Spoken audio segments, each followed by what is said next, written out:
প্রিয় মাধ্যমিক পরীক্ষার্থী বন্ধুরা, আমি ওবাইদুর রহমান। আমাদের YouTube channel Rahman academy YouTube চ্যানেলে সবাইকে স্বাগত। আজ আমি তোমাদের জন্য মাধ্যমিকের ইতিহাসের সাজেশন নিয়ে উপস্থিত হয়েছি। আজ তোমাদের সামনে আলোচনা করব প্রথম অধ্যায় ও দ্বিতীয় অধ্যায়। প্রথম অধ্যায়ের গুটি কয়েক 2 মার্কের এসএকিউ প্রশ্ন এবং দ্বিতীয় অধ্যায় থেকে তোমাদের সঙ্গে আলোচনা করব 2, 4 এবং 8 মার্কের বড় প্রশ্নের সাজেশন। তো কথা না বলে চলো শুরু করা যাক। দেখো, প্রথম যে প্রশ্নটি অতি সংক্ষিপ্ত প্রশ্ন উত্তরে যে প্রশ্ন দেওয়া আছে, তোমাদের প্রশ্নের মান 2। এখানে গুটি কয়েক প্রশ্ন আমি নির্বাচন করেছি প্রথম অধ্যায়, যে প্রশ্নগুলি একটিও বাদ দেওয়া যাবে না। তো চলো শুরু করা যাক। প্রথম প্রশ্ন, সামাজিক ইতিহাস কী? অথবা এইভাবে আসতে পারে প্রশ্নটি, নতুন সামাজিক ইতিহাস বলতে কী বোঝো? 2 নম্বর, আধুনিক ইতিহাস চর্চার প্রধান বৈশিষ্ট্য কী? 3 নম্বর, পরিবেশের ইতিহাসের গুরুত্ব কী? ইতিহাসের গুরুত্ব কী? ভেরি ইম্পর্টেন্ট প্রশ্ন। পরের প্রশ্ন, স্থানীয় সাহিত্য চর্চা বলতে কী বোঝো? পরের প্রশ্ন, আঞ্চলিক সাহিত্য চর্চার গুরুত্ব কেন? নেক্সট প্রশ্ন, স্মৃতিকথা অথবা আত্মজীবনীকে কিভাবে আধুনিক ভারতের ইতিহাস চর্চার উপাদান রূপে ব্যবহার করা হয়? অথবা প্রশ্নটি এইভাবে আসতে পারে অথবা দিয়ে, আত্মজীবনী কিভাবে ইতিহাসের উপাদান হিসাবে ব্যবহৃত হতে পারে? ভীষণ ইম্পর্টেন্ট এই প্রশ্নটি। পরের প্রশ্ন, সংবাদপত্র এবং সাময়িক পত্রের মধ্যে পার্থক্য কী? আবার বলছি, সংবাদপত্র এবং সাময়িক পত্রের মধ্যে পার্থক্য কী? কোশ্চেন নম্বর 8, ইতিহাসের উপাদান রূপে সংবাদপত্রের গুরুত্ব কী? প্রশ্ন নম্বর 9, আধুনিক ভারতের ইতিহাস চর্চার উপাদান রূপে সরকারি নথিপত্রের সীমাবদ্ধতা কী? ভীষণ ইম্পর্টেন্ট, তোমাদের 22-এর জন্য ভীষণ ইম্পর্টেন্ট। 10 নম্বর, আত্মজীবনী এবং স্মৃতিকথা বলতে কী বোঝায়? আত্মজীবনী এবং স্মৃতিকথা বলতে কী বোঝায়? ভীষণ ইম্পর্টেন্ট এই প্রশ্নটিও।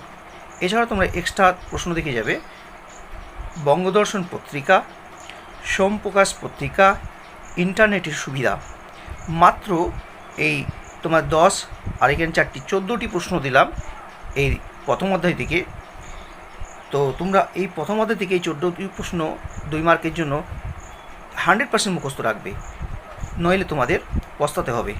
এবার আমরা দ্বিতীয় অধ্যায় নিয়ে আলোচনা করব, সংস্কার, বৈশিষ্ট্য ও পর্যালোচনা বা মূল্যায়ন। আবার বলছি, সংস্কার, বৈশিষ্ট্য ও পর্যালোচনা বা মূল্যায়ন। এইখানে যে 2 মার্কের প্রশ্নগুলি নির্বাচিত, তার মধ্যে প্রথম প্রশ্নটি হলো, ফোর্ট উইলিয়াম কলেজ কেন প্রতিষ্ঠিত হয়েছিল? অথবা এবার প্রশ্নটি ঘুরিয়ে দেওয়া যেতে পারে, লর্ড ওয়েলেসলি কেন ফোর্ট উইলিয়াম কলেজ প্রতিষ্ঠা করেছিলেন? ভালো প্রশ্ন। মেকলে মিনিট কী বা মেকলে মিনিট বলতে কী বোঝো? পরের প্রশ্ন, আধুনিক শিক্ষা ব্যবস্থা প্রসারের ক্ষেত্রে চার্লস উড এর 2টি সুপারিশ উল্লেখ করো। আধুনিক শিক্ষা ব্যবস্থা প্রসারের ক্ষেত্রে চার্লস উডের 2টি সুপারিশ উল্লেখ করো। পরের প্রশ্ন, বাংলায় নারী শিক্ষা বিস্তারে রাজা রাধাকান্ত দেবের ভূমিকা বিশ্লেষণ করো। অথবা এভাবে প্রশ্নটি আসতে পারে, বাংলায় নারী শিক্ষার বিস্তারে রাধাকান্ত দেবের ভূমিকা কি ইতিবাচক ছিল? মধুসূদন গুপ্ত কে ছিলেন? অথবা মধুসূদন গুপ্ত স্মরণীয় কেন? ভীষণ ইম্পর্টেন্ট প্রশ্নটি। পরের প্রশ্ন, ডিরোজিও বিখ্যাত কেন? পরের প্রশ্ন, 19 শতকের সমাজ সংস্কার আন্দোলনগুলির প্রধান লক্ষ্য কী ছিল? খুব ভালো প্রশ্ন। পরের প্রশ্ন দেখো, নব্যবঙ্গ কাদের বলা হয়? এদের উদ্দেশ্য কী ছিল? অথবা নব্যবঙ্গ গোষ্ঠী কাদের বলা হতো? পরের প্রশ্ন, সমাজ সংস্কারে নব্যবঙ্গদের ভূমিকা কী ছিল? ভীষণ ইম্পর্টেন্ট এই প্রশ্নটি। পরের প্রশ্ন তোমরা দেখতে পাচ্ছ 10 নম্বর, ভারতবর্ষীয় ব্রাহ্ম সমাজ বিভক্ত হলো কেন? অথবা এভাবে আসতে পুরো প্রশ্নটি, ব্রহ্ম সমাজ এর দ্বিতীয় বিভাজন কবে এবং কেন হয়? তোমরা আরও দুটি প্রশ্ন দেখে যাবে, সেটা হচ্ছে এদেশে পাশ্চাত্য শিক্ষা বিস্তারে খ্রিস্টান মিশনারিদের প্রধান উদ্দেশ্য কী ছিল? আবার বলছি, এদেশে পাশ্চাত্য শিক্ষা বিস্তারে খ্রিস্টান মিশনারিদের প্রধান উদ্দেশ্য কী ছিল? তারপরে দেখে যাবে নববিধান কী। নববিধান কী 12টা দিলাম।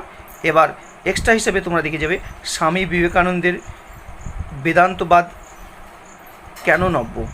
স্বামী বিবেকানন্দের বেদান্তবাদ কেন নব্য, অথবা নব্য বেদান্ত কী? পরের প্রশ্ন, ব্রাহ্ম সমাজের যে কোনো দুটি সমাজ সংস্কারমূলক কাজের উল্লেখ করো। ভীষণ গুরুত্বপূর্ণ কয়েকটি প্রশ্ন তোমাদের সামনে তুলে ধরা হলো। হুতুম প্যাঁচার নকশা গ্রন্থের 19 শতকের বাংলার কিরূপ সামাজিক চিত্র পাওয়া যায়? আবার বলছি, হুতুম প্যাঁচার নকশা গ্রন্থে 19 শতকের বাংলার কিরূপ সামাজিক চিত্র পাওয়া যায়? পরের প্রশ্ন, নীলদর্পণ নাটক থেকে 19 শতকের বাংলার সমাজ এর কিরূপ প্রতিফলন পাওয়া যায়? আবার বলছি, নীলদর্পণ নাটক থেকে 19 শতকের বাংলার সমাজের কিরূপ প্রতিফলন পাওয়া যায়? পরের প্রশ্ন, এদেশে টিকাধর্মী প্রশ্ন, এদেশে ইংরেজি শিক্ষা বিস্তারের ক্ষেত্রে প্রাচ্যবাদী ও পাশ্চাত্যবাদী বিতর্ক। পরের প্রশ্ন, ভারতের পাশ্চাত্য শিক্ষা বিস্তারে খ্রিস্টধর্ম প্রচারকদের অবদান আলোচনা করো, অথবা বাংলায় পাশ্চাত্য শিক্ষা বিস্তারে মিশনারিদের অবদান লেখো। নেক্সট প্রশ্ন, উডের নির্দেশনামা 1854-কে এদেশের শিক্ষা বিস্তারের মহাসনদ বলা হয় কেন? ভীষণ ইম্পর্টেন্ট এই প্রশ্নটি। পরের প্রশ্ন, শ্রী রামকৃষ্ণের সর্বধর্ম সমন্বয় এর আদর্শ ব্যাখ্যা করো। এই প্রশ্নটিও ভীষণ ইম্পর্টেন্ট। নেক্সট প্রশ্ন, ডেভিড হেয়ার স্মরণীয় কেন? পরের প্রশ্ন, 19 শতকের নারী শিক্ষা বিস্তারে ড্রিঙ্ক ওয়াটার বেথুন কী ভূমিকা গ্রহণ করেছিল? 19 শতকের নারী শিক্ষা বিস্তারে ড্রিঙ্ক ওয়াটার বেথুন কী ভূমিকা গ্রহণ করেছিল? ভীষণ ইম্পর্টেন্ট। নারী শিক্ষা প্রসারে ঈশ্বরচন্দ্র বিদ্যাসাগরের অবদান সংক্ষেপে আলোচনা করো। পরের প্রশ্ন, ভারতে পাশ্চাত্য শিক্ষা বিস্তারের প্রভাব আলোচনা করো। পরের প্রশ্ন, স্বামী বিবেকানন্দের সামাজিক ও রাজনৈতিক মতাদর্শ ব্যাখ্যা করো। পরের প্রশ্ন, স্বামী বিবেকানন্দের ধর্ম সংস্কার এর আদর্শ ব্যাখ্যা করো, অথবা স্বামীজির নব্য বেদান্ত ব্যাখ্যা করো। ভীষণ ইম্পর্টেন্ট প্রশ্ন। এক্সট্রা প্রশ্ন দেওয়া আছে, দেখো এক্সট্রা, মানব সেবার আদর্শ সম্পর্কে স্বামী বিবেকানন্দের চিন্তাধারা সংক্ষেপে উল্লেখ করো। মানব সেবার আদর্শ সম্পর্কে স্বামী বিবেকানন্দের চিন্তাধারা সংক্ষেপে উল্লেখ করো, অথবা টিকা লিখো লালন ফকির অথবা ডিরিওজিও। এবার আমরা 8 মার্কের প্রশ্ন নিয়ে আলোচনা করব। 8 মার্কের অত্যন্ত গুরুত্বপূর্ণ প্রশ্নগুলি হলো, প্রথম প্রশ্ন, বিদ্যাসাগরের নেতৃত্বে বিধবা বিবাহ আন্দোলনের সংক্ষিপ্ত বিবরণ দাও। বিদ্যাসাগর কতটা সফলতা অর্জন করেছিলেন? 2019-এর প্রশ্নতে এসেছিল এটা ফাইনাল পরীক্ষায়। টিকা লিখো সংস্কার ও শিক্ষা সংস্কারে বিদ্যাসাগরের অবদান। সমাজ সংস্কার ও শিক্ষা সংস্কারে বিদ্যাসাগরের অবদান। আবার বলছি, সংস্কার ও শিক্ষা সংস্কারে বিদ্যাসাগরের অবদান। পরের প্রশ্ন, 19 শতকে বাংলার সমাজ সংস্কার আন্দোলনে ব্রহ্ম সমাজের ভূমিকা আলোচনা। 19 শতকের বাংলার সমাজ সংস্কার আন্দোলনে ব্রাহ্ম সমাজগুলির ভূমিকা কী ছিল? পরের প্রশ্ন, শিক্ষা বিস্তারে প্রাচ্যবাদী ও পাশ্চাত্যবাদী বিতর্ক কী? উচ্চশিক্ষার বিকাশে কলকাতা বিশ্ববিদ্যালয়ের ভূমিকা আলোচনা করো। ভীষণ ইম্পর্টেন্ট প্রশ্ন। 5 নম্বরে, 19 শতকের প্রথমার্ধে সতীদাহ প্রথা বিরোধী প্রচেষ্টাগুলির পরিচয় দাও।